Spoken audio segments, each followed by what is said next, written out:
Allez, on va démarrer. Alors, il y en a qui sont encore dans le couloir. Je sais qu'il y en a qui signent pour tout à l'heure.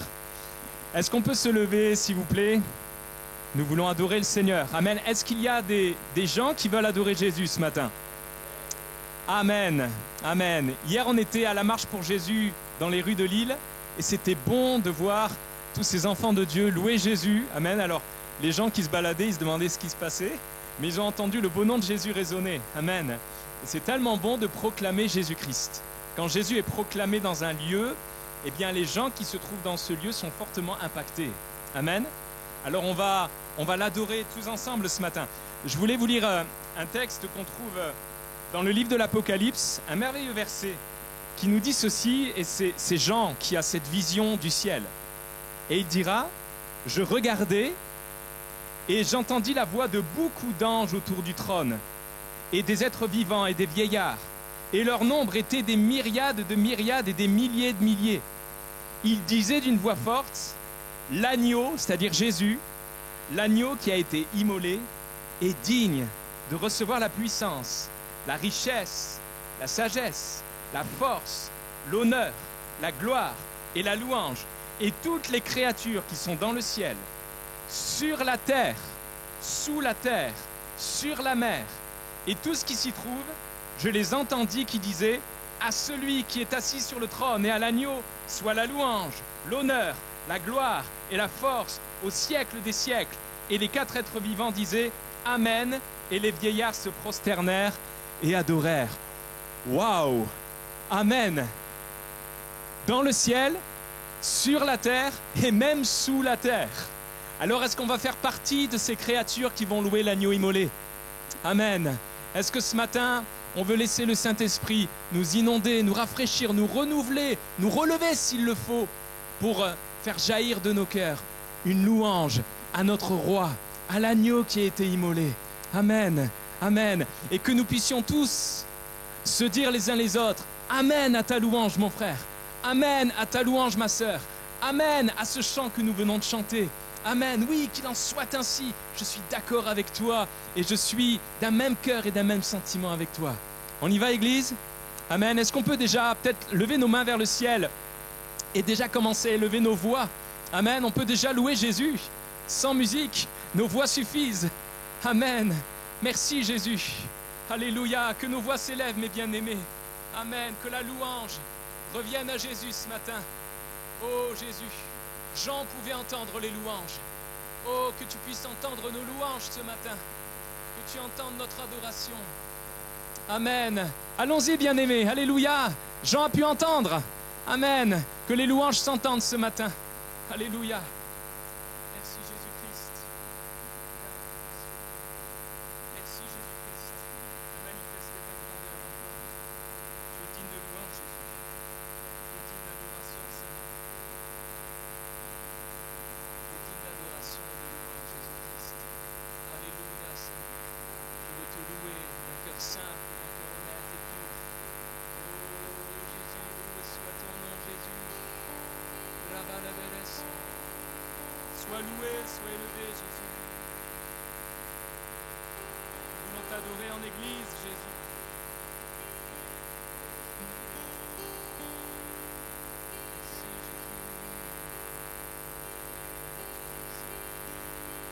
Merci Jésus.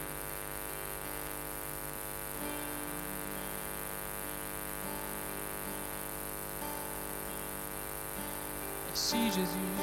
Alléluia.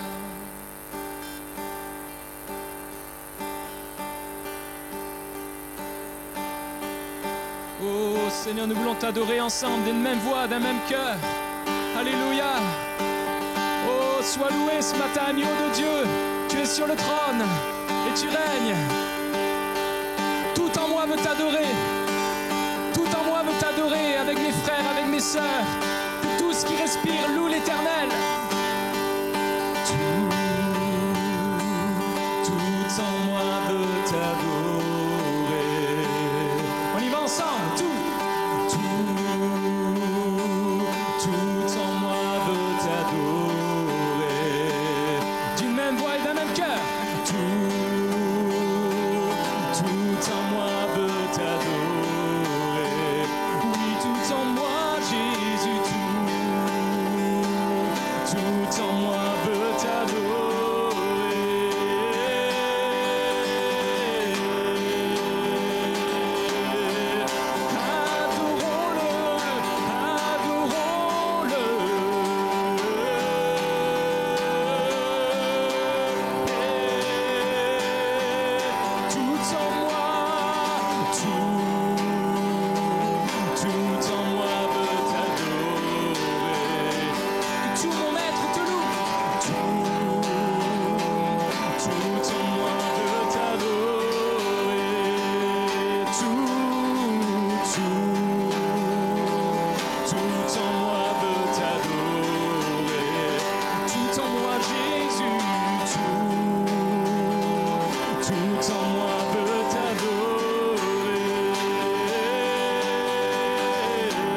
tout ensemble.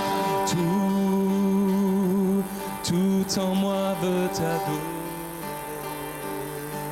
Tout en moi, tout en moi veut t'adorer. Oh, tout en moi. Église, on y va? On adore Jésus, amen. Tout en moi, Seigneur, t'adore. Oui, tout en moi, Jésus. Tout en moi veut t'adorer. Oui, je veux t'adorer. Tout en moi veut t'adorer. Seulement les voix. Oh, tout en moi veut t'adorer. Tout en moi, tout en moi veut t'adorer. Oh, trouve en nous des adorateurs, Jésus. Trouve en ce lieu des gens qui t'adorent. Merci parce que nous sommes libres de t'adorer. Merci, Seigneur. Amen. Amen. Est-ce que Dieu est grand? Amen. Combien Dieu est grand? Je crois qu'on ne réalisera jamais assez combien notre Dieu est grand. Amen. Je ne sais pas si vous êtes comme moi, mais très souvent, moi, je suis un peu focalisé sur ma petitesse. Et Dieu me dit, mais ne te focalise pas sur ta petitesse, mais focalise-toi sur ma grandeur. Amen. Alors ce matin, on va se focaliser, non pas sur notre petitesse, mais sur sa grandeur. Si lui est grand, c'est suffisant, n'est-ce pas? Amen. Si lui suffit, si lui est tout puissant, alors même si je suis le plus petit et le plus faible, c'est suffisant. Amen. Alors si je posais la question, qui se sent le plus petit, le plus faible? Peut-être qu'on lèverait tous nos mains, mais nous avons le même Dieu grand et puissant. Et cela suffit. Donc, s'il est ton Dieu, tu peux le louer ce matin, tu peux l'adorer. Ta louange n'est pas trop petite pour lui. Amen. Vous savez que pour Dieu, il n'y a pas une louange trop petite. Chaque louange touche son cœur. Et dans les Écritures, à un moment donné, Dieu dira « Tu me ravis le cœur par l'un de tes regards. » Waouh! Est-ce que nous voulons regarder à Jésus ce matin? Amen. Alors je vous invite à peut-être plus de liberté encore. Même si la musique joue, même s'il y a un chant, louez l'Éternel. Amen. Louez-le avec vos voix, louez-le avec les mots que le Saint-Esprit met sur vos lèvres, avec ce qui jaillit de votre cœur. On est en famille ce matin, non? Amen. Alors louons l'Éternel. Amen. Merci Jésus.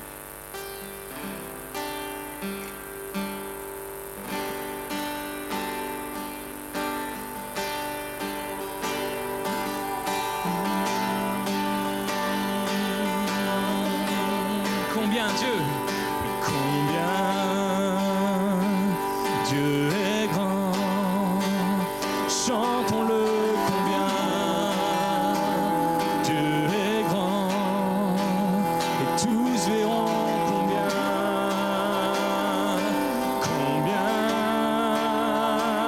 Dieu est grand,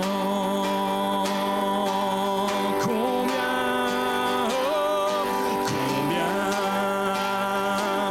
Dieu est grand, chantons-le, combien Dieu est grand, et tous verront combien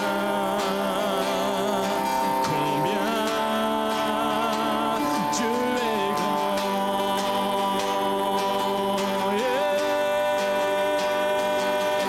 combien Dieu est grand, chantons-le, combien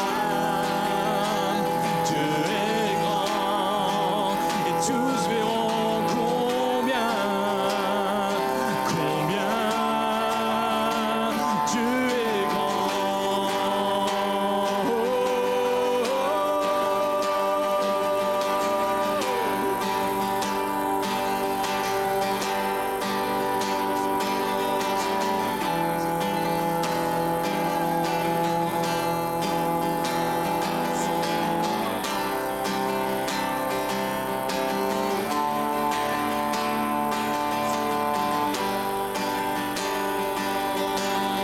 Seulement les sœurs, combien?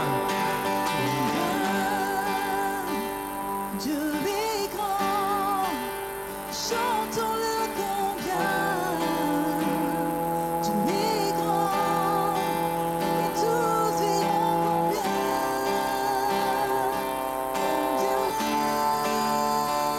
tu es grand. Les frères, on le déclare à nos sœurs, combien Dieu est grand. Oui, combien Dieu est grand. Chantons-le, combien Dieu est grand. Et tous verront combien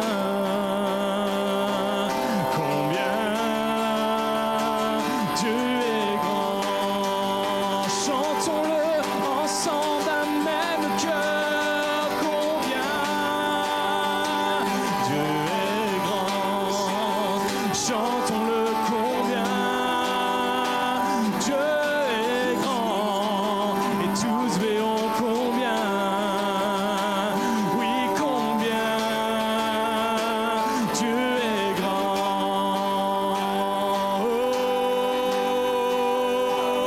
Oui, combien Dieu est grand.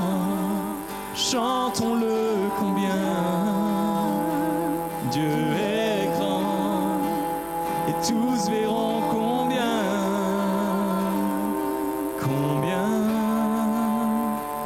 Dieu est grand. Tu es magnifique et digne de louange, Jésus. Magnifique et digne de louange.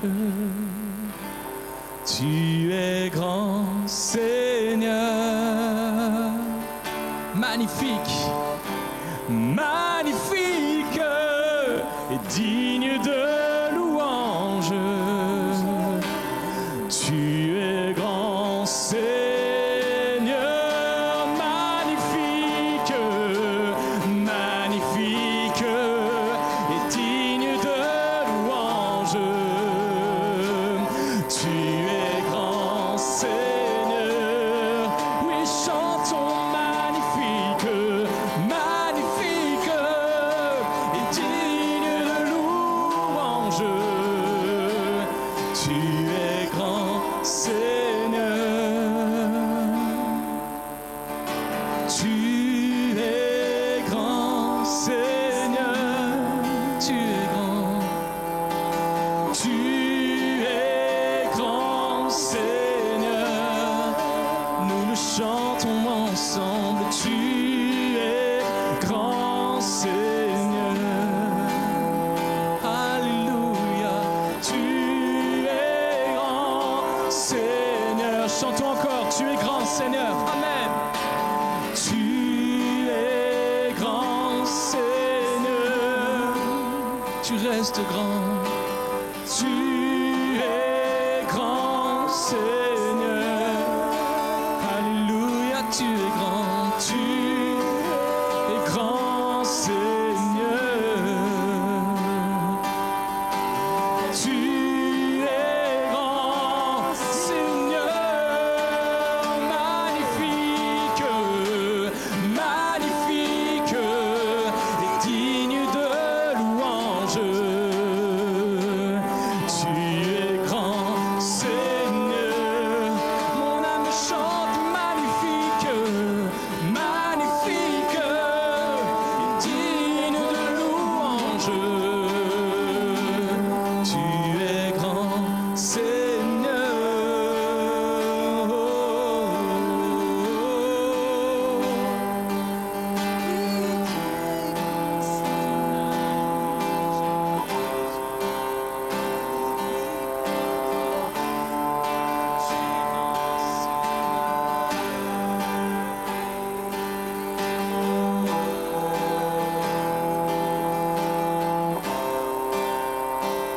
Chantons, tu es grand. Tu es grand, Seigneur. Tu es grand, Seigneur. Tu es grand, Seigneur. Tu es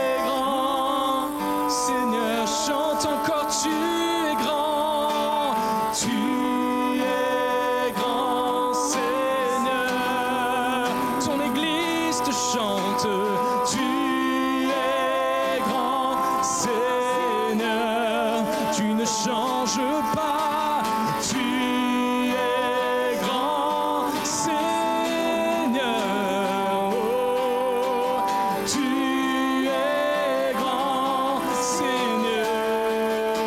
Magnifique, magnifique et digne de louange. Oh, tu es grand, Seigneur. Tu es magnifique, magnifique et digne de louange. Tu es grand, Seigneur. Magnifique, magnifique et digne de louange. Tu es grand, Seigneur. Tu es magnifique, oh Jésus. Digne de louange. Tu es grand, Seigneur.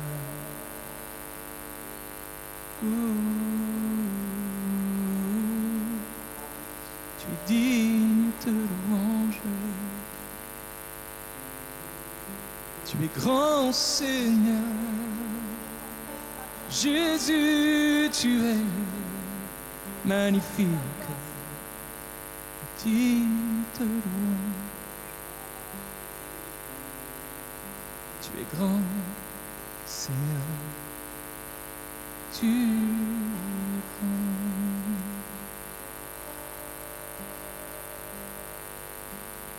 Oh Dieu, tu es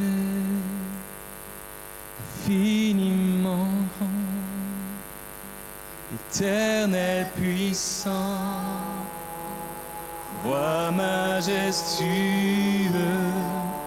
Oh Dieu, tu es infiniment grand, éternel, puissant, roi majestueux.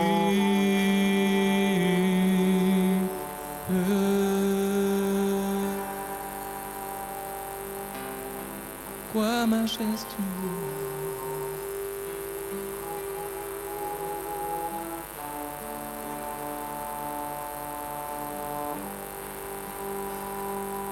Tu es grand, tout puissant.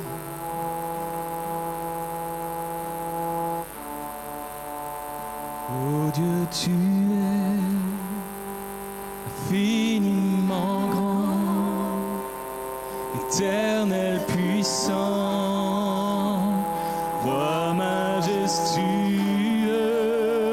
Oh Dieu, tu es infiniment grand, éternel, puissant, roi majestueux.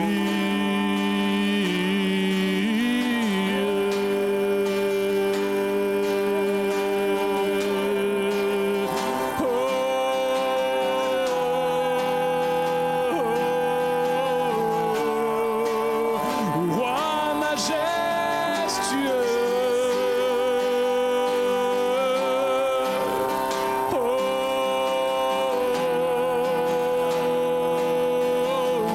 Oh Dieu, tu es, oh Dieu, tu es infiniment grand, éternel, puissant, roi majestueux. Oh Dieu, tu es infiniment grand, éternel, puissant, roi majestueux.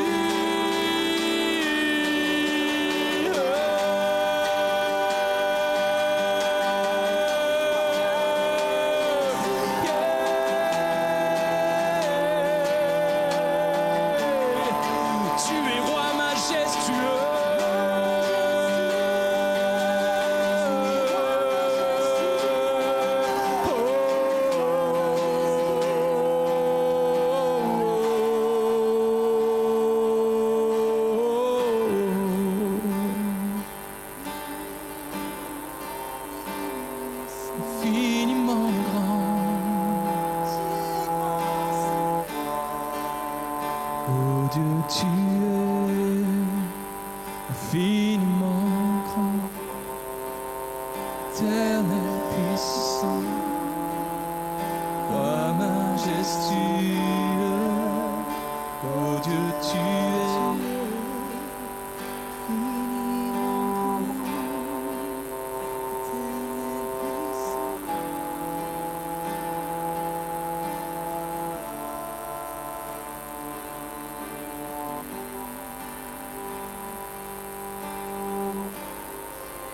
Tu es infiniment grand, Jésus. Ton Église regarde à toi, Jésus. Ton Église regarde à toi et te loue et te chante. Ton Église regarde à toi, chantons. Oui, oh Dieu, tu es infiniment grand, éternel puissant, roi majestueux,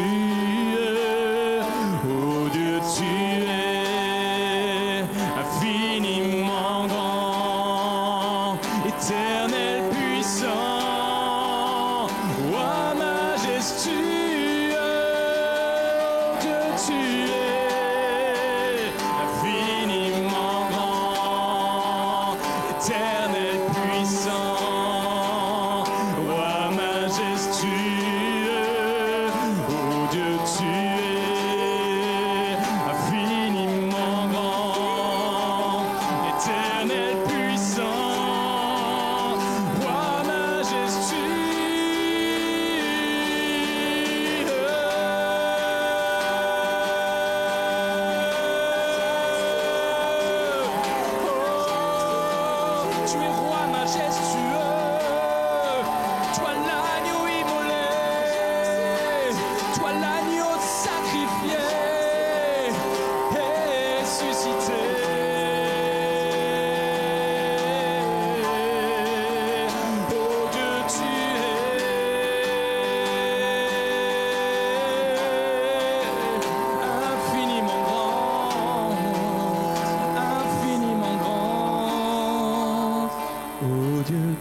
Il est tellement bon de regarder à Dieu, plus précisément de regarder à Jésus-Christ. Le pain et le vin sont en train d'être distribués, on ne va pas s'attendre, mais devant Dieu, nous allons prendre la Sainte Seine ensemble d'un même cœur, mais on va la prendre aussi face à face avec Jésus, les yeux fixés sur lui. Que le Saint-Esprit nous donne de regarder à Jésus, de regarder au ciel. L'auteur de l'Épître aux Hébreux nous encourage en ces mots. Rejetons donc, nous aussi, tout ce qui nous empêche d'avancer. Rejetons le péché qui nous enveloppe si facilement. Courons jusqu'au bout la course qu'on nous propose. Regardons toujours Jésus. C'est lui qui fait naître la foi et qui la rend parfaite. Jésus a accepté de mourir sur une croix sans avoir honte. En effet, il voyait d'avance la joie qu'il allait recevoir et maintenant, il est assis à la droite de Dieu. Oui, pensez à Jésus. Les pécheurs étaient contre lui, mais Jésus a tout supporté. Alors ne vous laissez pas abattre par le découragement. La meilleure chose à faire pour l'Église, c'est de regarder à Jésus et de penser à Jésus. Pendant ces temps de Sainte Seine, est-ce qu'on peut penser à Jésus, méditer sur lui? Il est le Dieu Tout-Puissant qui est devenu chair et qui a donné sa vie sur la croix. La Bible nous parle assez de lui pour que nous puissions nourrir nos pensées de qui il est. Peut-être l'un le verra couronné d'épines, guérissant ses pensées torturées. Peut-être l'autre le verra portant sa croix et portant aussi ses fardeaux. Peut-être l'autre le verra enseveli dans le tombeau, enterrant sa honte et son passé. Un autre le verra ressuscitant d'entre les morts, lui apportant l'espérance de la résurrection. Un autre le verra dire à la femme adultère, je ne te condamne pas non plus. Va et ne pêche plus. Il y a tellement de choses qui nous parlent de Jésus. Regardons Jésus, pensons à Jésus, mangeons son corps, buvons son sang par la foi. Et quand on regarde à Jésus, alors nous nous unissons à cette louange universelle. Nous nous unissons à toutes ces créatures qui adorent l'agneau immolé, qui le louent et qui déclarent à lui soit l'honneur, à lui soit la louange, à lui soit la puissance, à lui soit la gloire, au siècle des siècles. Parce que ce Jésus est le Dieu infiniment grand, ce Dieu qui est allé jusqu'à la croix, qui s'est rendu humble, petit jusqu'à la mort de la croix. Oh, quelle grandeur! Quelle grandeur! À toi toute la louange, Jésus. À toi toute notre attention. À toi toute notre pensée. À toi toute notre louange. Alléluia, Jésus.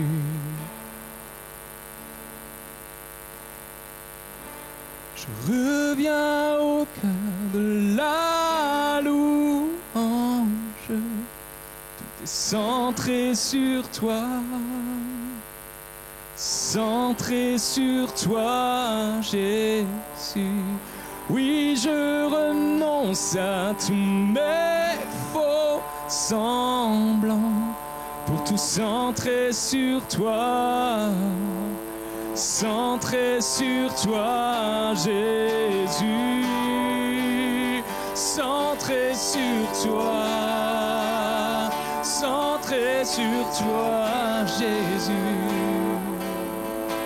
Centré sur toi, Jésus, pour tout centrer sur toi, centré sur toi, centré sur toi, Jésus.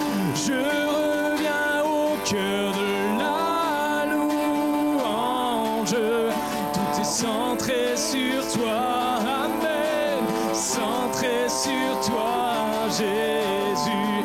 Oui, je renonce à tous mes faux semblants pour tout centrer sur toi. Centré sur toi, Jésus. Centré sur toi. Centré sur toi, Jésus.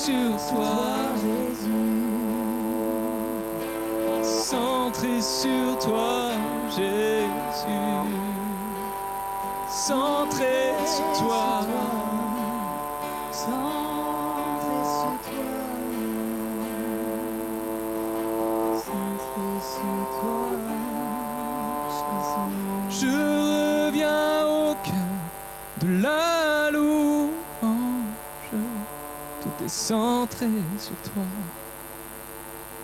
Centré sur toi, Jésus.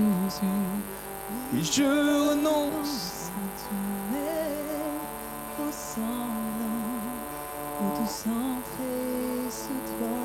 centré. Centré sur toi, Jésus.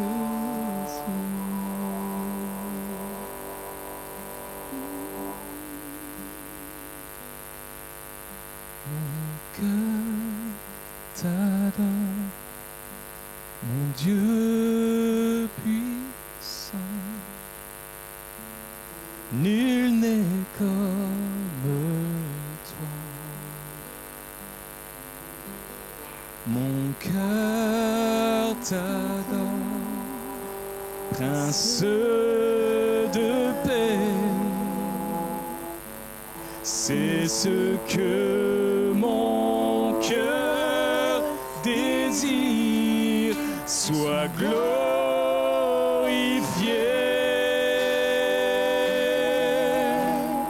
car tu es ma sainteté.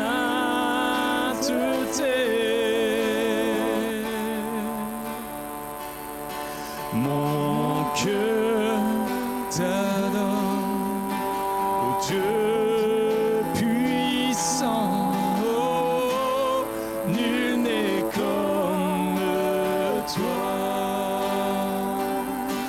Mon cœur t'adore, mon Dieu puissant, nul n'est comme toi. Mon cœur t'adore, Prince de paix. C'est ce que mon cœur désire, sois glorifié,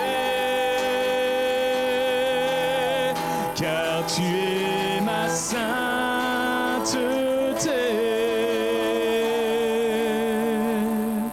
Mon cœur t'adore, mon Dieu puissant, nul n'est comme toi. Oh, yeah, yeah. Nul n'est comme toi, oh Jésus, nul n'est comme toi.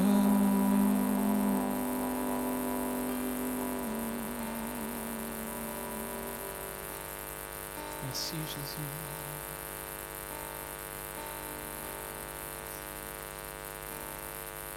Alors je lève les mains, t'adore encore et encore, sans s'arrêter. Tout ce que j'ai est un alléluia. Alléluia. Je sais que c'est si peu, je n'ai rien qui soit digne de toi. Sinon mon cœur qui chante alléluia,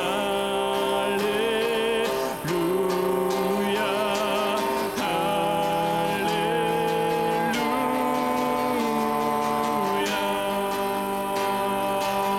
Alors je lève les mains, t'adore encore et encore. Tout ce que j'ai est un alléluia,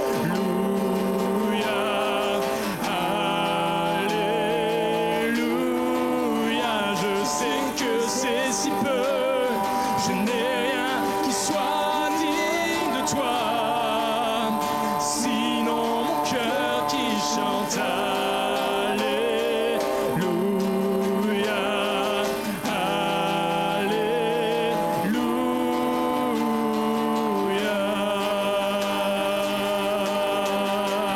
Alors je lève les mains, t'adore encore et encore. Tout ce que j'ai est un alléluia, alléluia. Je sais que c'est si peu, je n'ai rien qui soit digne de toi. Sinon mon cœur alléluia, alléluia. Alors je lève les mains, t'adorant encore et encore. Tout ce que j'ai est un alléluia, alléluia. Je sais que c'est si peu, je n'ai rien qui soit digne de toi. Sinon mon cœur qui chante alléluia, alléluia.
Tu es digne de recevoir la louange, la gloire, l'honneur, la puissance au siècle des siècles. Alléluia, Jésus. Amen.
Oui, je t'adore.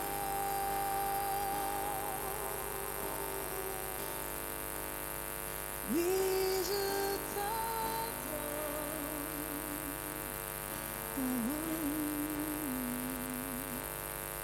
Si je vis, Seigneur, c'est pour t'adorer.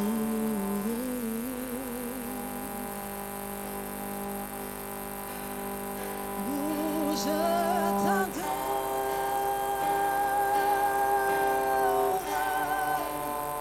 Oui, je t'adore.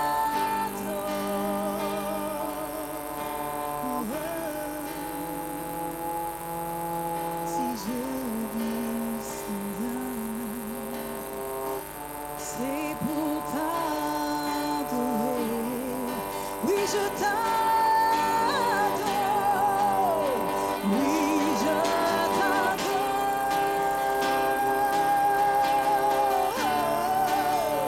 Oui, je t'adore.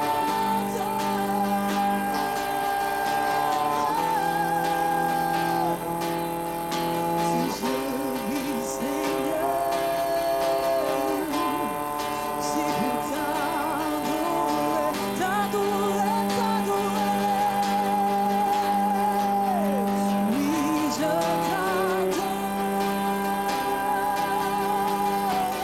Oui, oui, je t'adore.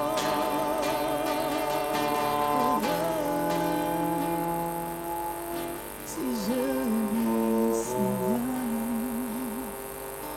c'est pour t'adorer,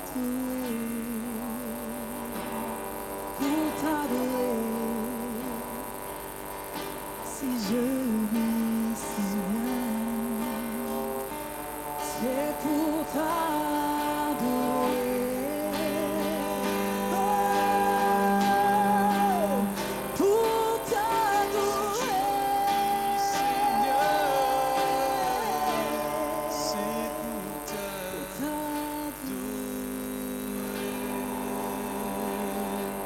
Alléluia, que quelques voix s'élèvent. Amen. Exprimons-nous devant notre roi encore. Disons-lui notre amour, notre connaissance, notre émerveillement. Amen.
Amen.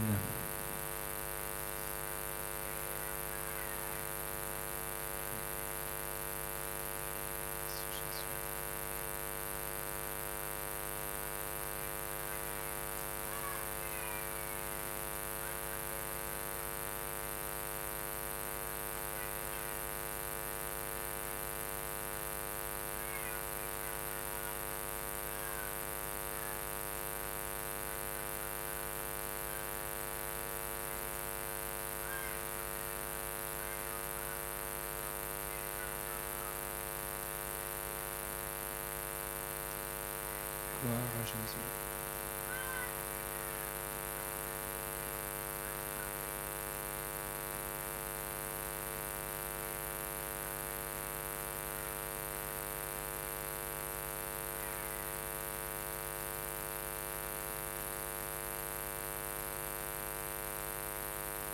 Merci pour qui tu es, Jésus. Alléluia. Avant d'ouvrir la parole de Dieu, on reste toujours dans l'adoration. Est-ce qu'on pourrait entendre peut-être un frère ou une sœur d'un âge avancé lever sa louange et ensuite un jeune homme ou une jeune fille lever sa louange? Amen.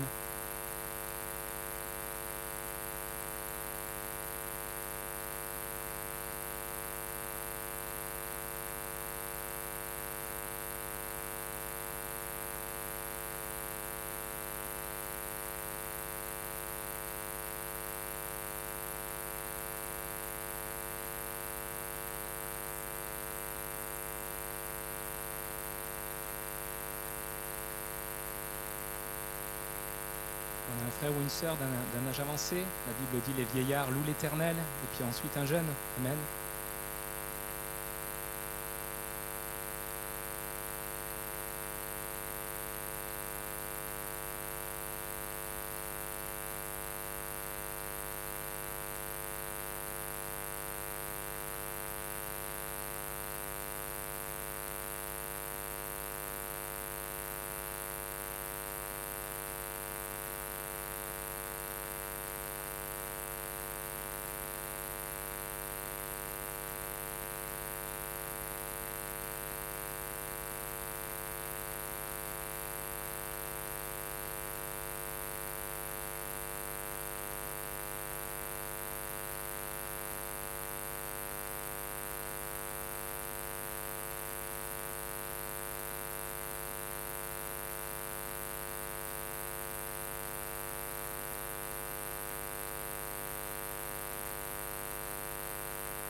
Un jeune qui veut élever sa voix, qui veut louer le Seigneur.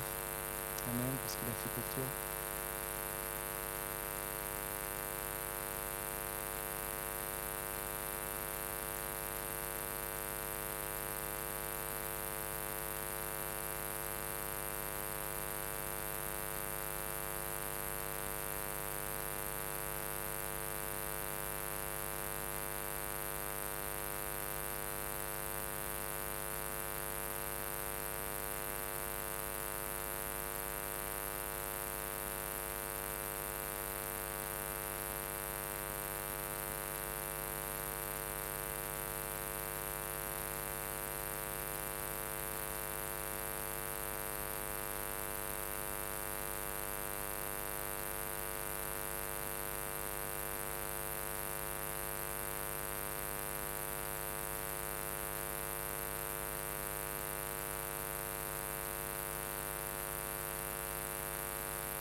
Merci au Seigneur, Amen, pour chaque louange, même celles peut-être qu'on n'entend pas parce qu'elles sont comme un murmure. Je crois que nous pouvons demander à Dieu de nous aider à vivre de plus en plus une louange communautaire. Amen. On doit l'apprendre. Peut-être qu'un jour on prêchera dessus, je ne sais pas. Mais quand on est nombreux, c'est important qu'on puisse élever la voix, mais que l'autre puisse entendre ce que je dis, mais que ma voix aussi n'étouffe pas celle de l'autre. Il y a des moments où on loue tous ensemble d'une même voix, puis il y a des moments où l'un élève, puis j'écoute et je dis Amen à sa louange. L'autre élève la voix, je dis Amen à sa louange, parce que chaque louange édifie, chaque louange encourage l'assemblée. Amen. L'apôtre Paul pouvait dire eh bien, qu'il préférait donner 5 paroles avec son intelligence plutôt que 10 000 en langue, afin d'édifier l'autre. Amen. Donc quand je suis seul chez moi, je peux prier comme je veux, je peux même crier, etc. Mais dans l'assemblée, un conseil que je peux donner, dans l'assemblée, pas besoin de trop crier, parce que si quelqu'un est au milieu de nous pour la première fois, ça peut faire peur. C'est important, hein, je le dis, mais ça peut gêner. Il n'y a pas besoin de crier. La force d'une prière, c'est la foi avec laquelle elle est transmise. Amen. Et puis si un autre est en train de louer, eh bien je veux aussi l'écouter, lui laisser la place. Amen. Et l'idéal, ça c'est un petit rêve personnel que j'ai au fond de mon cœur, c'est que dans des cultes, alors peut-être faudra voir, je ne sais pas, il faut qu'on arrive à faire ça, mais que chacun puisse élever la voix. Juste 3-4 mots, mais que chacun puisse entendre la voix de chaque enfant de Dieu, louer son Dieu, lui dire merci. Ça fait tellement du bien. Amen. Alors en semaine, c'est plus facile parce qu'on est moins nombreux, mais je ne veux pas qu'on reste moins nombreux. Je veux que l'Église puisse grandir. Mais vous imaginez, si l'Église ne cesse de grandir, il faut qu'on apprenne ces choses-là. En fait. C'est vraiment une discipline aussi, c'est un rodage, c'est pas toujours évident, mais je crois que Dieu va nous y aider. Amen. En tout cas, soyez encouragés pour chacune de vos louanges, de vos prières, elles sont précieuses. Alors, je crois que c'est ma sœur tout à l'heure, j'aimerais te dire, tu sais prier Irène, tout enfant de Dieu sait prier. D'accord? On l'a vu cette semaine, je ne sais plus, quand on partageait, on parlait ensemble, vendredi soir je crois. Tout enfant de Dieu sait prier. Amen. Un soupir est une prière. Jésus, c'est une prière. Donc tout enfant de Dieu sait prier. Amen. Donc soyez encouragés dans vos prières et dans vos louanges. Alléluia. On va continuer de parcourir le livre de la Genèse. On va continuer avec le chapitre 15. Alors il y a, pas mardi dernier mais l'autre, on a médité ensemble sur Genèse 15, verset 1er. Juste le verset 1er. Et ce mardi soir, on a vu que Jésus était notre bouclier et notre très grande récompense. Ça a été un encouragement pour plusieurs, ça a été une parole rassurante pour d'autres, et c'est bon de savoir que Jésus est notre bouclier, qu'il est aussi notre très grande récompense. C'est ce que Dieu avait dit à Abraham, c'est pas affiché mais je vous le lis, il était dit après ces événements, la parole de l'Éternel fut adressée à Abraham dans une vision, et il dit, Abraham, n'aie pas peur, je suis ton bouclier, et ta récompense sera très grande. Amen. Amen. Gloire à Dieu. On va donc continuer ensemble avec ce chapitre 15 et on va lire jusqu'au verset 6. Il est dit ceci. Abraham répondit, Seigneur éternel, que me donneras-tu? Je m'en vais sans enfant. Et l'héritier de ma maison, c'est Eliezer de Damas. Abraham rajouta, voici, tu ne m'as pas donné de postérité, et celui qui est né dans ma maison sera mon héritier. Alors la parole de l'Éternel lui fut adressée ainsi. Ce n'est pas lui qui sera ton héritier, mais c'est celui qui sortira de tes entrailles qui sera ton héritier. Après l'avoir conduit dehors, l'Éternel dit à Abraham, regarde vers le ciel et compte les étoiles si tu peux les compter. Et il lui dit, telle sera ta postérité. Abraham eut confiance en l'Éternel, qui le lui imputa à justice. C'est-à-dire l'Éternel l'a rendu juste par le biais de sa foi. Et nous disons, Amen, Amen. Le titre de mon message est tout simple, c'est Christ, la postérité. Christ est tellement de choses. Amen. Et ce matin, nous allons voir cette merveilleuse facette de Jésus, que Christ est la postérité. Alors au verset 2, on l'a lu ensemble, Abraham va dire, Seigneur éternel, que me donneras-tu? Je m'en vais sans enfant. Abraham est déjà bien âgé, son épouse aussi, son épouse est stérile, et donc, humainement parlant, Abraham voit bien qu'il n'aura pas d'enfant. En tout cas, ce n'est pas possible sur un point de vue naturel, à cause de son âge et à cause de la stérilité de son épouse. Et donc, il va dire à l'Éternel, « Seigneur, je m'en vais sans enfant. Nous n'avons pas engendré. Nous n'avons pas donné naissance à. » Et c'est peut-être ce que tu te dis dans ton cœur, toi qui as des années de conversion derrière toi. Ça fait des années que tu es au Seigneur. Et peut-être que tu arrives dans un âge avancé où tu te dis, « Ah, j'ai pas donné naissance, eh bien, à la vie chrétienne que j'aurais aimé avoir. J'ai pas engendré des âmes comme je l'aurais souhaité. Je n'ai pas eu autant d'enfants spirituels comme je l'aurais voulu. Je me souviens, il y a des années en arrière, quand Dieu est venu m'appeler, quand il m'a sauvé, ah, j'imaginais ceci, j'imaginais cela, tel rêve, tel projet, même peut-être tel appel. Et puis aujourd'hui, tu fais un constat et tu te dis, Seigneur, tout ça, je ne l'ai pas engendré. Tout ça, je n'en ai pas donné naissance. » Ou alors c'est toi tout jeune converti, passionné de Jésus et voulant tellement engendrer une vie qui accomplit la volonté de Dieu. Et alors que tu fais un constat, tu te dis, Seigneur, je sais que je suis ton enfant, mais je n'enfante pas les bonnes paroles. Je n'enfante pas le bon comportement, le bon caractère. Je me sens si stérile. Seigneur, je voudrais tellement porter du fruit. Je voudrais tellement engendrer, donner la vie. Je voudrais tellement que ma vie, elle donne la vie. Mais je me sens stérile. J'arrive pas à élever la voix encore dans l'assemblée. J'arrive pas à prier comme je le voudrais. J'arrive pas à témoigner. J'arrive pas à parler à mes voisins de toi. Je m'en vais sans enfant. C'est là, mais ça sort pas. Ça parle à quelqu'un ? Moi, ça me parle. Je vais parler pour moi maintenant. J'ai plein de frustration. Je sais que je suis enfant de Dieu, mais je sais qu'il y a tellement de choses qui sortent pas d'ici. Seigneur, j'aimerais tellement engendrer davantage d'amour et d'affection pour mon prochain, mais ça sort pas. J'aimerais tellement manifester plus de générosité, mais ça sort pas. Il y a comme une stérilité. Il y a le désir de, mais il y a l'impossibilité de. Ça parle à quelqu'un ? Je suis sûr que oui. On est un peu tous concernés par l'affaire. Je m'en vais sans enfant. Je m'en vais sans enfant. Alors, du coup, Abraham, il croit en Dieu, hein. Il sait que Dieu, eh bien, il a des projets pour lui, mais il voit bien qu'il est vieux, sa femme est stérile, et donc, il n'aura pas d'enfant. Alors, Abraham, tout en gardant dans un coin de sa tête que Dieu reste Dieu, mais que du coup, il ne peut pas avoir d'enfant, il va regarder autour de lui. Il va regarder et il va essayer de trouver une solution naturelle qui est à sa portée, mais il va prendre la plus spirituelle. L'héritier de ma maison, va-t-il dire, c'est Eliezer de Damas. Et donc il fait ce constat à Dieu et dit, Seigneur, tu ne m'as pas donné de postérité. Avec Sarah, on n'a pas pu concevoir un enfant.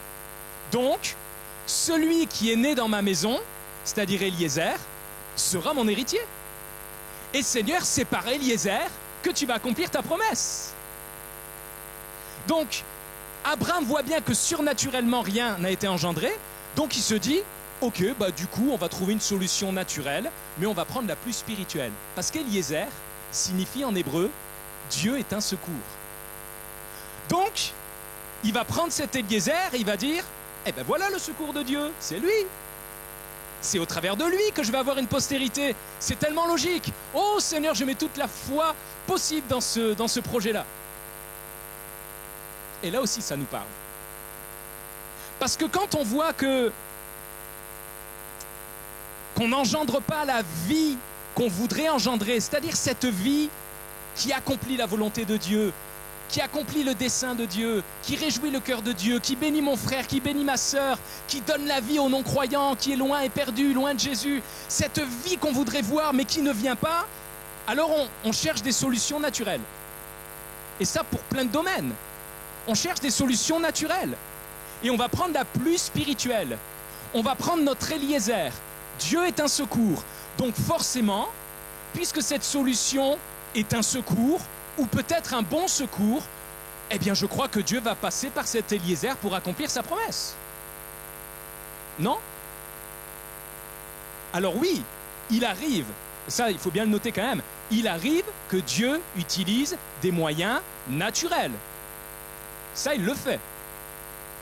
Un jour un homme est malade dans l'Ancien Testament et Dieu va dire prenez une masse de figues et appliquez-la sur l'ulcère. C'est juste naturel, c'est quelque chose de médical.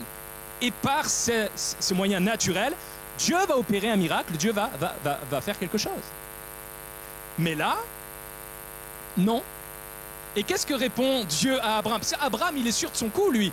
Abraham, même, il se sent spirituel à ce moment-là. Il dit, bon, ok, ouais, en même temps, j'ai cru que j'allais avoir un enfant à cet âge-là, que Sarah stérile. Non, c'est juste fou, cette histoire. Donc, ok, j'ai compris ta vision, Seigneur. Tu vas me donner une postérité. Donc, c'est Eliezer. Dieu est un secours, ça va passer par lui. Donc, c'est par mon serviteur, celui qui est né dans ma maison, que, hop là, tu vas pouvoir faire ton affaire. Que lui répond l'Éternel? Alors, la parole de l'Éternel lui fut adressée ainsi. Ce n'est pas lui qui sera ton héritier, mais c'est bien celui qui sortira de tes entrailles qui sera ton héritier. Non, non, c'est pas ton Eliezer. Non, non, non. C'est pas cette solution naturelle avec un beau revêtement spirituel, c'est vrai, mais c'est pas cette solution-là que j'ai prévue. Non, Abraham, c'est pas Eliezer. Mais cet héritier va sortir de tes entrailles à toi. Amen. Qu'est-ce que Dieu est en train de dire? Dieu est en train de dire à Abraham, je sais que tes entrailles sont trop vieilles pour enfanter. Je sais que les entrailles de Sarah sont trop vieilles et en plus elle est stérile. Donc, humainement parlant, naturellement parlant, vous ne pouvez concevoir la vie. Pourtant, Abraham, je suis en train de te dire, moi Dieu, que la vie va bien sortir de tes entrailles. Qu'est-ce que Dieu est en train de dire à Abraham? Il est en train de lui dire, dans ta vie naturelle, il y a l'impossibilité de concevoir la vie qui va accomplir ma volonté et mon dessein. Mais au sein de cette vie naturelle et flétrie, je vais déposer ma vie au fond de tes entrailles. Et c'est cette vie qui va éclore. Donc oui, Abraham, tu vas bien avoir un enfant avec ta femme. Parce que je suis le Dieu des miracles. Je suis le Dieu de l'impossible. Toutes choses sont faites par moi, pour moi, et elles reviennent à moi. Amen. Amen. Alors comment ça nous parle à nous aujourd'hui? Nous sommes tous humains, avec tout ce que ça comporte, notre faiblesse, nos limites, nos fatigues, notre vie naturelle. Eh bien, elle reste une vie naturelle. Mais l'apôtre Pierre, c'est pas affiché, je vais vous le lire, dans sa première épître, au chapitre 1 et au verset 23. 1 Pierre, chapitre 1, verset 23. Notez ce verset. L'apôtre Pierre s'adresse à tous ceux qui un jour ont reçu Jésus par la foi. Est-ce qu'il y a des gens qui ont reçu Jésus par la foi un jour ici? Il y a plus de mains que ça normalement, hein? Ah ouais. Ok. D'accord. Donc ça veut dire que Jésus vit en nous. Ok? Donc, voilà ce que te dit Pierre. Et ce que te dit Dieu, puisque c'est les Écritures. Vous avez été régénérés, non par une semence corruptible, mais par une semence incorruptible. La semence de nos pères, nous a donné une vie naturelle et corruptible. Chez les uns, elle semble être forte, chez les autres, elle semble être plus faible. Mais dans les deux cas, cette semence corruptible héritée de nos pères, cette vie naturelle héritée de nos pères, ne peut en aucun cas, elle ne peut accomplir la volonté de Dieu. Elle ne peut engendrer ce que Dieu demande. En aucun cas. Parce que ce que Dieu demande relève du miracle. Ce que Dieu demande relève de la vie éternelle. Donc la semence corruptible héritée de nos pères ne peut en aucun cas exécuter la volonté de Dieu. C'est pour cela que nous avons été régénérés par une semence incorruptible. Cette semence n'est autre que Jésus-Christ, la vie éternelle. Le jour où j'ai cru, le jour où tu as cru, Dieu a pris Jésus en tant que semence incorruptible, en tant que vie éternelle, surnaturelle. Il a pris cette semence, cette graine, et il l'a déposée dans tes entrailles, plus précisément dans ton esprit. Et dès ce moment où Jésus en tant que graine a été semé au fond de ton être naturel, tu es devenu une nouvelle créature. Parce qu'avant, tu avais uniquement la vie corruptible, maintenant, la vie incorruptible est dans ta vie corruptible. Wow, c'est bon? Voilà, il y a un moment de wouh, ok. C'est pour ça que que je suis une nouvelle créature. Donc, à maintenant, on est tous au même niveau. Ne nous regardons plus sur le point de vue naturel.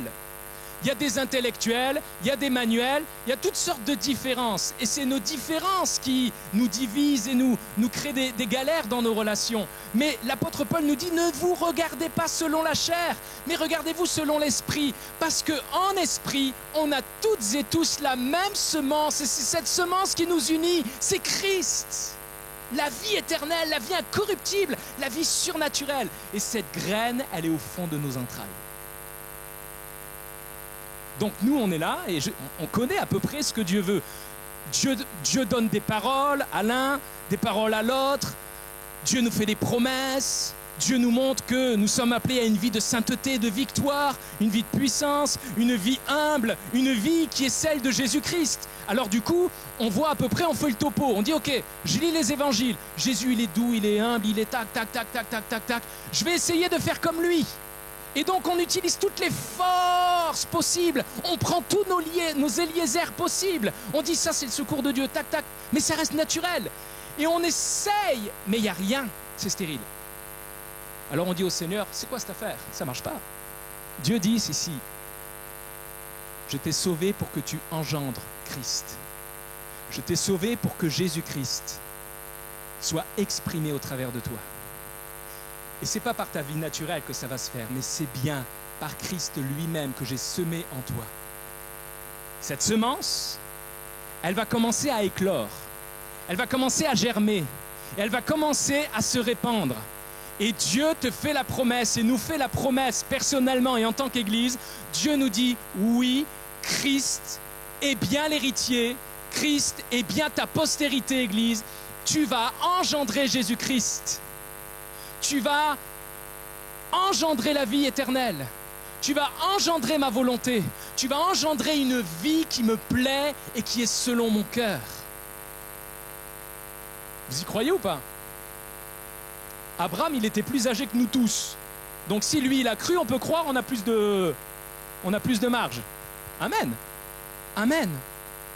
L'apôtre Paul pouvait dire ceci. Il avait compris cette vision-là.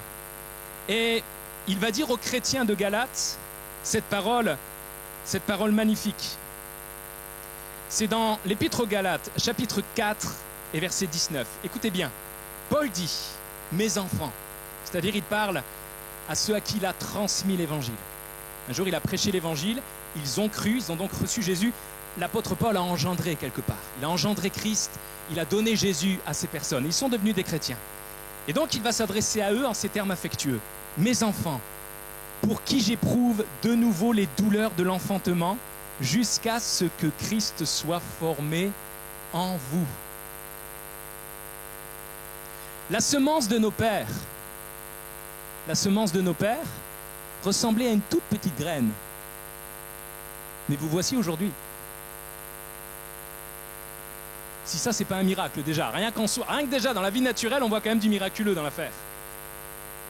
Au début, on était tous une toute petite graine. Mais nous voici aujourd'hui. Donc si Dieu peut faire ça, quel va être le résultat de Christ, la semence incorruptible, semée dans nos entrailles? dans notre esprit. Je le crois. Moi, je ne peux rien faire de moi-même. Avec tous les Eliezer du monde, je ne peux accomplir la volonté de Dieu. Mais cela ne m'inquiète plus, parce que je sais que tout vient de Christ semé en moi et qu'il ne restera pas à l'état de graine, mais il va se former en moi. Il va se former, grandir, jusqu'à devenir un Christ formé et que je vais engendrer et que les autres vont pouvoir voir. C'est ça le but de l'Église. Le but de l'Église, c'est d'engendrer Jésus-Christ. Alors aujourd'hui, il se forme en nous. Chez les uns, il est encore à l'état de semence. Chez les autres, on voit qu'il y a quelques petites formes, mais on ne sait pas trop. Chez les autres, c'est un Christ qui arrive à maturité. Et puis chez d'autres, Christ est pleinement visible. Vous leur dites bonjour, vous sentez Christ, vous touchez Christ, Christ est pleinement visible. Mais je sais une chose, parce que la Bible le promet, c'est qu'au travers de toutes nos entrailles, au travers de l'Église, un jour l'Église engendrera Christ. Amen.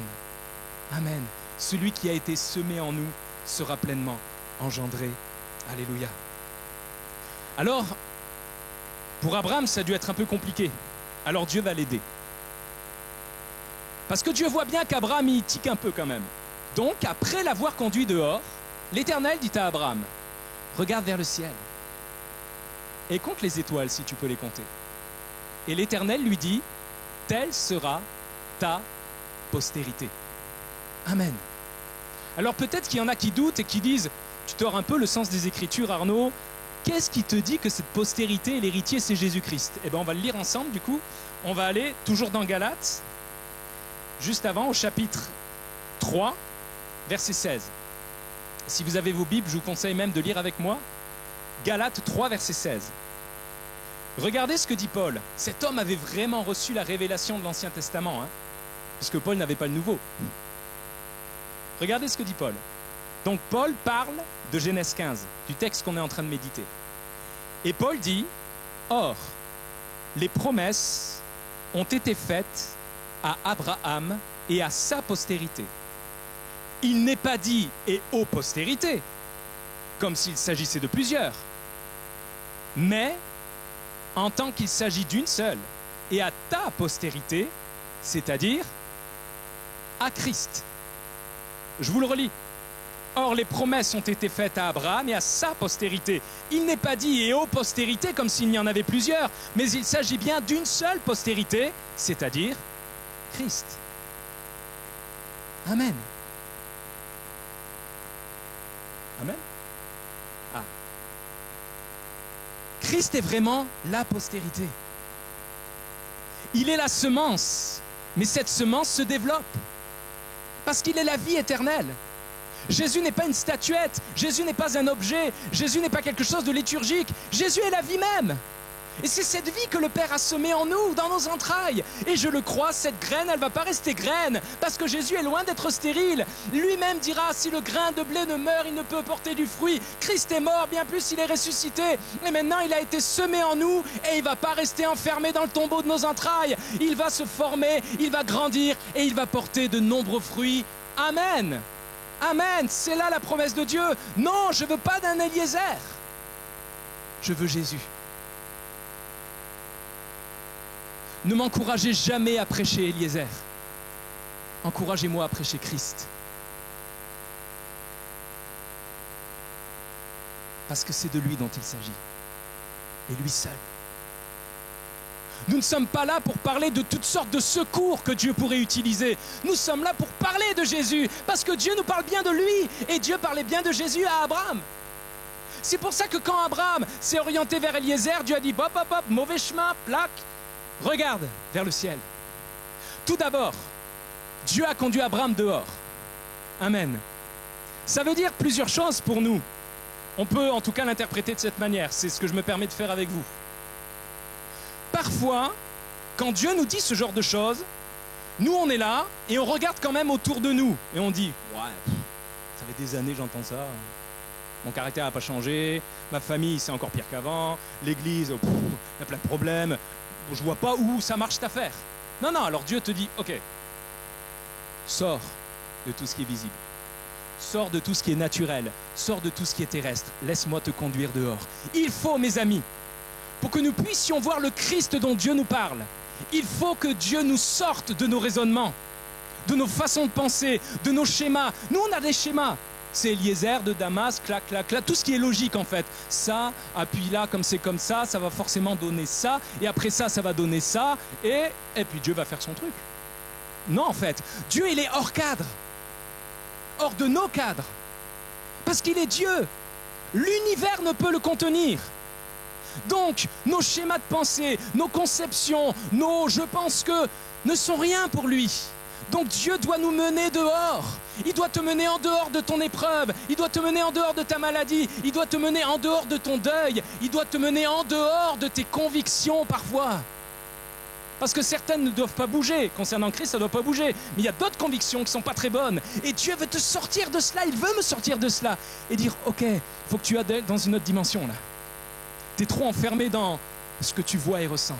Laisse-moi te conduire dehors. Est-ce que vous voulez que Dieu nous conduise dehors? Attention, ça peut tanguer. Hein. C'est quand tu sors dehors, tu ne sais plus où tu es. Tu ne reconnais plus rien. Tu es un peu perdu tout seul dans l'univers, mais Dieu est là. Ok, une fois que Dieu a pu te conduire dehors, parce que des fois on résiste un peu quand même. Une fois que Dieu t'a conduit dehors, il te dit, et on peut passer au slide suivant. Voilà, slide suivant. J'aime tellement ça. Regarde vers le ciel maintenant. Ah bah oui, tant qu'il était dedans, il ne pouvait pas regarder vers le ciel. Hein. Ou alors il pouvait, mais il allait voir le sommet de sa tente. Donc pas bien loin. Donc tant que je ne laisse pas Dieu me sortir de mes schémas de pensée, de mes raisonnements, tant que je ne me laisse pas Dieu renouveler mon intelligence, je pourrais regarder au ciel, mais je ne verrai rien. Mais quand je laisse le Saint-Esprit me remettre en question, m'amener en dehors de mes schémas, de tout ça, vous avez compris? Alors Dieu dit maintenant, ok, tu es dans une attitude qui fait que tu peux regarder au ciel, parce que tu vas voir quelque chose maintenant. Regarde vers le ciel. Non, pas la terre, là. Là, vers le ciel. Regarde vers le ciel. Qu'est-ce que ça peut signifier pour nous, cette parole?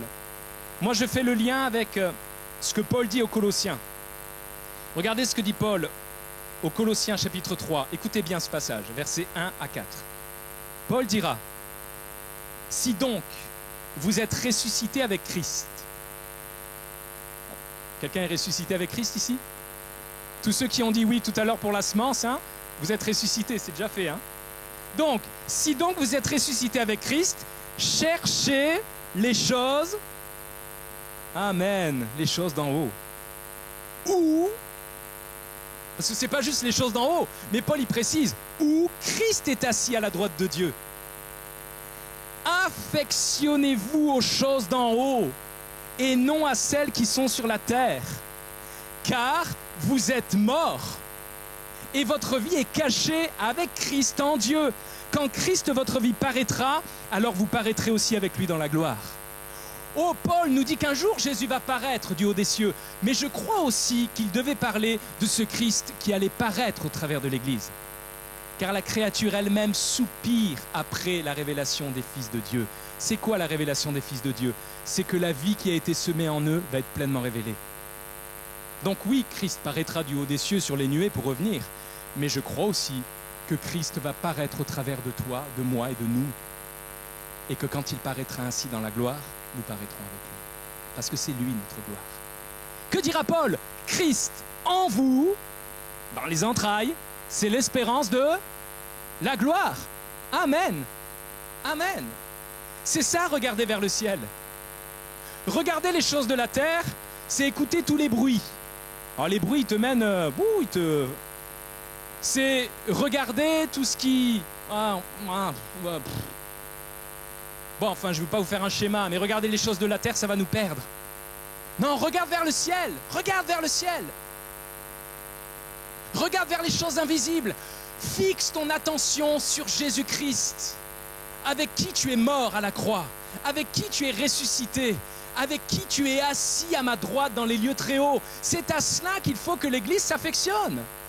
On est trop préoccupé par tout ce qui se passe, tout ce qui se dit, tout ce qui se voit, tout ce qui se ressent, tout ce qu'on imagine. Stop! Fixons nos yeux vers le ciel. plus précisément vers les réalités de Christ, crucifié, ressuscité, glorifié. C'est pour cela que je ne cesse dans tous les messages de vous parler de cela, parce que c'est ce qui va aider l'Église à regarder vers le ciel. Et quand l'Église s'affectionne à ces réalités, aux choses d'en haut, elle voit plus. Slide suivant. Maintenant, tu peux compter les étoiles. Si tu peux toutes les compter, bien sûr. Celui qui s'est laissé conduire dehors, hors de ses raisonnements, qui commence à regarder à Christ, aux choses d'en haut, réalité de la croix, il va commencer à voir paraître des choses qui scintillent. Et il va découvrir qu'il y a des milliers d'étoiles. Ces étoiles, il ne pouvait les voir briller tant qu'il était enfermé dans sa tente.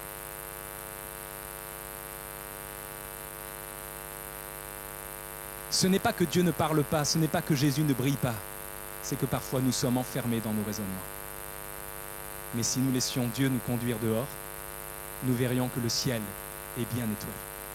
Il brille de mille feux. Compte les étoiles si tu peux les compter.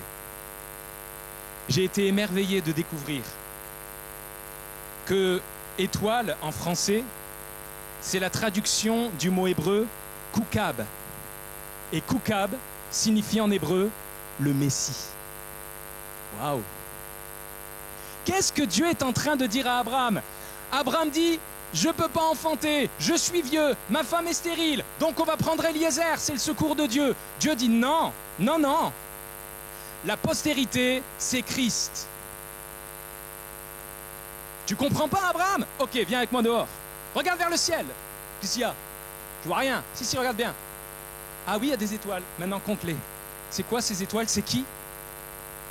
Si Abraham regardait bien, il verrait que ces étoiles commenceraient à se déplacer pour dessiner un doux visage, le plus beau des visages, celui du Fils de l'homme, Jésus-Christ. Il comprendrait que ces étoiles qui scintillent ne sont autres que Christ. Et Dieu lui dit, ainsi sera ta postérité. Et aujourd'hui, nous sommes toutes des étoiles avec Christ. Il est l'étoile brillante du matin, c'est-à-dire l'étoile qui paraît en premier, au plus profond de la nuit. Mais nous sommes avec lui ces étoiles scintillantes. Car nous sommes la postérité de Christ. Nous sommes le corps de Christ. Nous sommes les membres de Christ. Hey, vous êtes dans la tente? Venez avec moi dehors. Regardez le ciel. Regarde ton frère, c'est une étoile qui scintille. Nous sommes la postérité de Christ, la semence incorruptible, la vie éternelle, la vie surnaturelle. Alors qu'est-ce que Dieu est en train de nous dire ici au travers de cette parole adressée à Abraham? Compte les étoiles si tu peux les compter.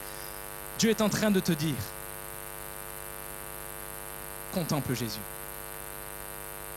Tu vois toutes ces étoiles qui brillent, c'est toutes les facettes de Christ.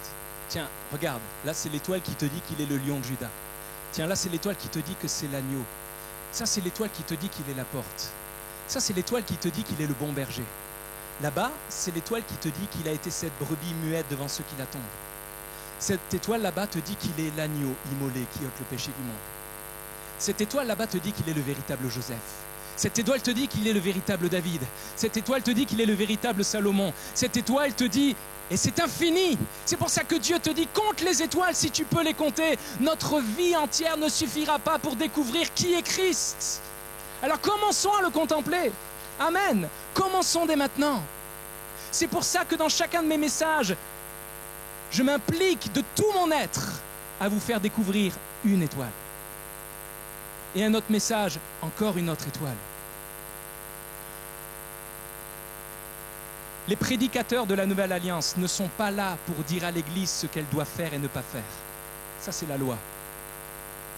Les prédicateurs de la Nouvelle Alliance ont un seul rôle. Parler de Jésus. Rien d'autre.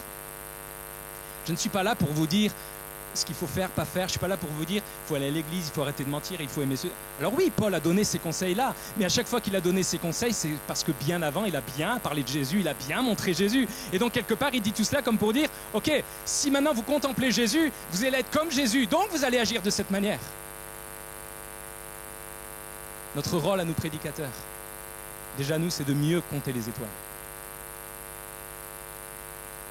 Et ensuite, c'est de vous les montrer. Mais pas que.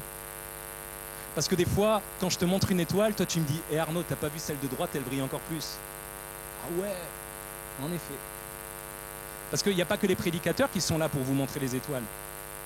Vous êtes enfants de Dieu, donc vous aussi, vous pouvez compter les étoiles et dire à vos frères, à vos sœurs, vous pouvez prendre le plus grand pasteur intergalactique du monde entier et tu peux lui montrer une étoile qui brille plus que celle qu'il est en train de te décrire. C'est la richesse de l'Église. Mais ce qui va nous permettre de vivre la promesse de Dieu, c'est-à-dire un Christ qui s'est semé en nous et qui va être formé jusqu'à être engendré au travers de nos vies. Si naturelles soient-elles, nos vies naturelles contiennent la vie surnaturelle, la vie éternelle, la vie divine, Christ lui-même. Pour vivre cette promesse de l'Évangile, il nous faut sortir de nos raisonnements, lever les yeux vers le ciel, considérer Christ et son œuvre à la croix et commencer à compter les étoiles, toutes les facettes de Jésus. Quand tu ouvres la Bible, ne l'ouvre pas pour savoir ce que tu dois faire ou ne pas faire, tu vas te perdre. Ouvre la Bible pour y découvrir une autre étoile. Jésus a dit aux gens religieux, vous sondez les Écritures, mais vous ne voulez pas venir à moi. Voilà pourquoi je vous montre Genèse chapitre après chapitre, que dans chaque verset, dans chaque chapitre, il est question de Jésus. Dans chaque chapitre, Dieu a déposé une étoile, même plusieurs étoiles. Et à chaque fois que tu parcours la Bible, tu ne dois pas être là pour savoir ce que tu dois faire ou pas faire, savoir que tu es trop faible et trop ceci et trop cela. Non, regarde à Jésus, regarde vers le ciel, compte les étoiles. Et quand tu lis la Bible, compte les étoiles. Parce que quand tu vas fermer la Bible, tu auras des étoiles plein les yeux. Ton visage, ton regard sera imprégné de Christ et la louange va déborder. Et c'est ça qui fait que la semence commence à germer. Parce que qu'est-ce que nous a dit l'apôtre Paul? Je vous l'ai lu des centaines de fois peut-être ce verset. Peut-être pas des centaines, j'abuse un peu, mais en tout cas beaucoup. 2 Corinthiens chapitre 3, verset 18. Nous tous qui le visage découvert. Ah! Le visage découvert, on est sorti de la tente et du voile. Nous tous qui, le visage découvert, contemplons, comme dans un miroir, la gloire du Seigneur. Nous sommes transformés en la même image, de gloire en gloire, comme par le Seigneur, l'Esprit. Mes amis, ce qui va faire éclore la semence incorruptible en nous, ce n'est pas une liste de choses à faire et à ne pas faire. C'est de contempler Jésus. C'est de considérer chaque étoile et de commencer à croire ce que je vois. Et on termine avec ce dernier verset. Le verset 6. Abraham eut confiance en l'Éternel, et l'Éternel l'a déclaré juste. À cause de cette foi. Pourquoi? Parce que Abraham est sorti de ses raisonnements d'Éliézer, là. Il a regardé vers le ciel, il a vu Jésus, la postérité, aussi nombreuse que des étoiles. Et il a cru dans ce Jésus. Et tout homme qui contemple Jésus, qui croit dans ce qu'il contemple, l'Éternel lui impute la justice. Parce qu'il n'y a aucune condamnation pour ceux qui sont en Jésus-Christ. Notre foi n'est pas dans des ministères, dans des pasteurs, dans des fonctionnements d'église. Notre foi n'est pas dans des idéologies, notre foi n'est pas dans des pensées philosophiques, si bonnes soient-elles, mais ça reste un Éliézer. Notre foi, notre pensée, notre vision, notre avenir, tout, notre vie, dira Paul, c'est Christ. Et plus l'Église contemple ce Jésus, plus les prédicateurs vous parleront de ce Jésus, plus vous le contemplerez, plus vous croirez dans ce que vous contemplez, et plus vous serez transformés. C'est quoi être transformé? C'est que notre vie naturelle reste la même, mais la vie surnaturelle grandit de plus en plus. Et plus Jésus grandit en nous, plus nous diminuons. Amen. C'est aussi simple que ça, l'Évangile. L'Évangile ne se produit pas par les œuvres. Accomplir la volonté de Dieu, produire une vie, des paroles, des actes, des réactions qui sont selon le cœur de Dieu, ne peuvent se faire par des efforts. Mais tout cela peut se produire uniquement par la foi, mais je précise, par la foi en Jésus-Christ. C'est pas juste la foi que Dieu peut intervenir dans cette situation. Non, ça c'est une foi sur le moment, mais la foi qui change un homme, la foi qui permet à Dieu de justifier cet homme, c'est cette foi qui est déposée dans ce qu'il contemple, c'est-à-dire Jésus-Christ et son œuvre au calvaire. Et quand l'Église marche les yeux vers le ciel, quand l'Église se nourrit jour après jour de toutes ces milliers d'étoiles que Dieu lui montre, quand l'Église commence à compter 1, 2, 3, 4, 5, 6, 7, 8, je me suis trompé, non, bon, il y en a trop. Mais je veux quand même essayer de les compter. Alors l'Église n'est plus occupée à ramasser les épines et les grains de sable que l'ennemi met devant lui, devant elle. Mais elle commence à engendrer un trésor que la rouille et la teigne ne peuvent atteindre, que le voleur ne peut dérober. L'Église commence à récolter des pierres précieuses célestes et elle découvre que son véritable trésor, c'est Jésus-Christ. Et l'Église commence à rayonner de joie. L'Église commence à espérer. Oh, elle a conscience, l'Église, qu'elle est faite d'hommes et de femmes bien naturels, bien flétris, bien marqués. Mais dans cette vie, au fond des entrailles de cette vie, l'Église sait qu'il y a Jésus-Christ et qu'il ne restera pas à l'état de semence, mais qu'il va se former en nous jusqu'à devenir l'héritier, la postérité aussi nombreuse que les étoiles du ciel. Est-ce qu'on peut se lever, s'il vous plaît? Amen.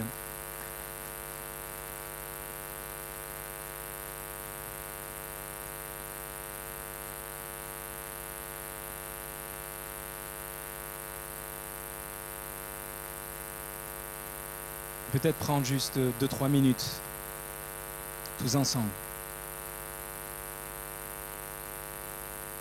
C'est quoi l'Église, mes amis? C'est quoi l'Église, en fait? C'est juste des hommes et des femmes qui viennent d'horizons lointains, différents,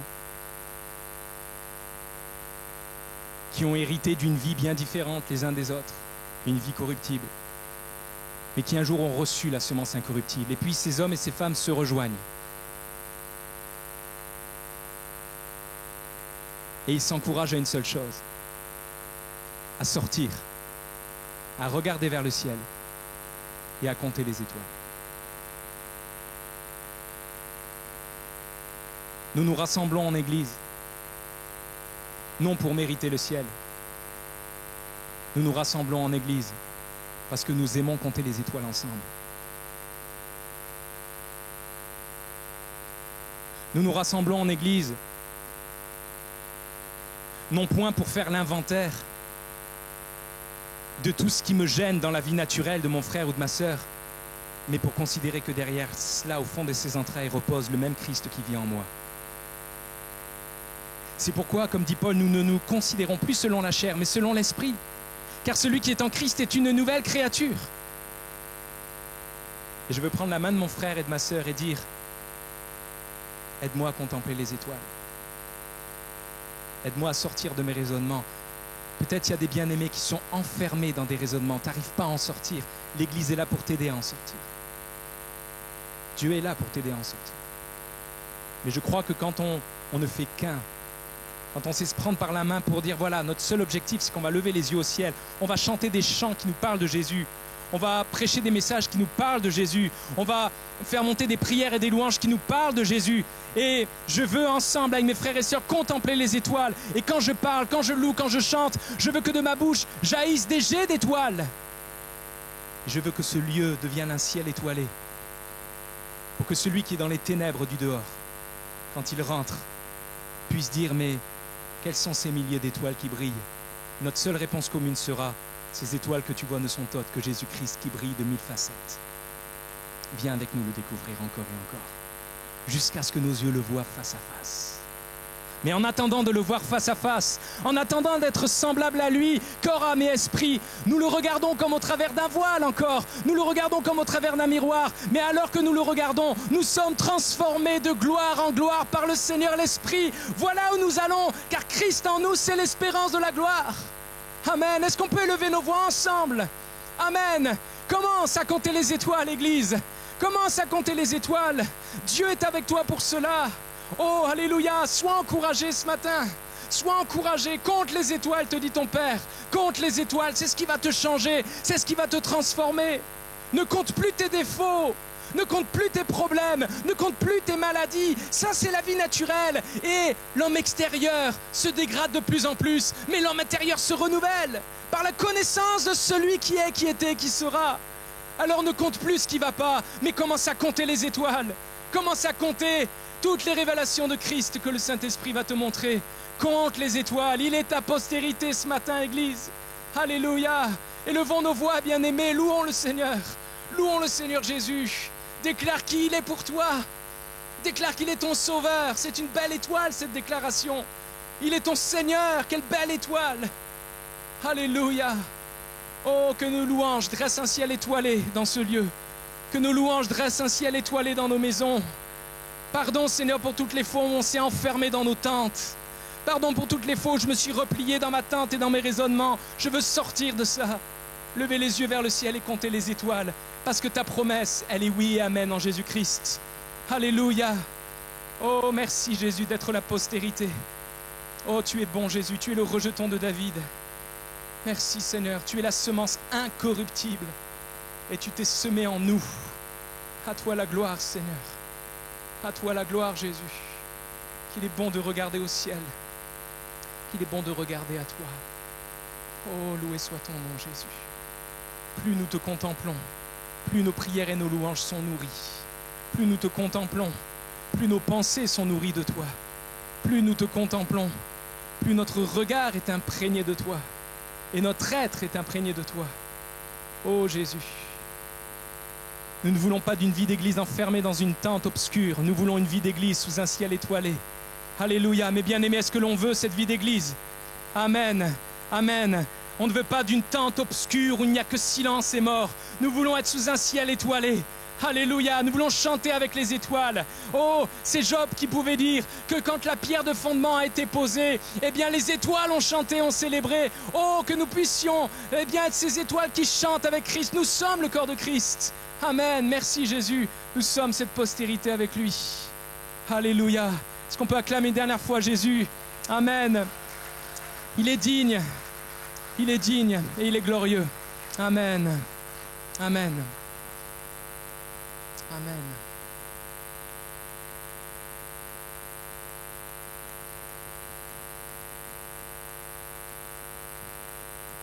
Merci Arnaud. Bonjour chers frères et sœurs.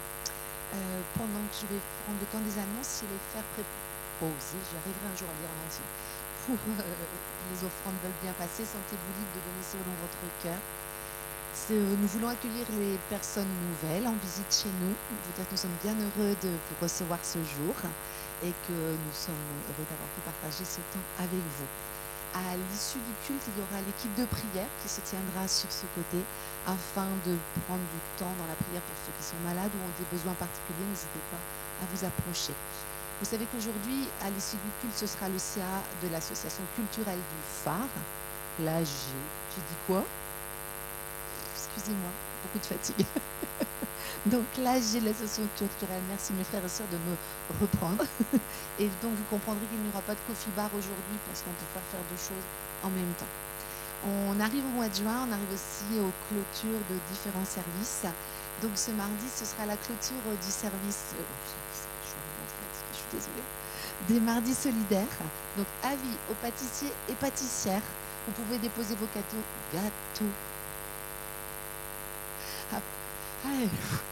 À partir de 15h, afin de vraiment de passer un excellent moment pour clôturer ce temps. Je tourne la page parce que si je ne le fais pas, je pense que je vais faire des sottises. Vendredi 6, l'équipe pastorale a à cœur d'amener un temps de jeûne et de prière, donc le midi et à 19h, pour mettre à part un temps tous ensemble dans la présence de Dieu. Donc venez nombreux le vendredi midi, ça c'est ce qui sort de l'ordinaire, et bien sûr vendredi soir à 19h. Et samedi 7 juin, c'est le rassemblement régional jeunesse et ados. Et pour plus d'infos, rapprochez-vous de vos responsables. Mardi 10 juin, à 19h, c'est une soirée dédiée à l'église persécutée avec l'intervention d'un représentant de l'ONG Porte Ouverte. Je dis tout mot à mot parce que j'ai vraiment pas de trompe. Pour la réunion de clôture des aînés, ce sera le jeudi 19 juin. Nous vous demandons de vous rapprocher de Brigitte et Agnès pour les inscriptions afin de mieux organiser cette journée. Bien sûr, nous contemplerons encore les étoiles tout au long de la semaine, mardi pour la réunion et vendredi pour l'intercession. Je passe la parole à une fois qui bénéficiera peut-être moins que moi. Merci.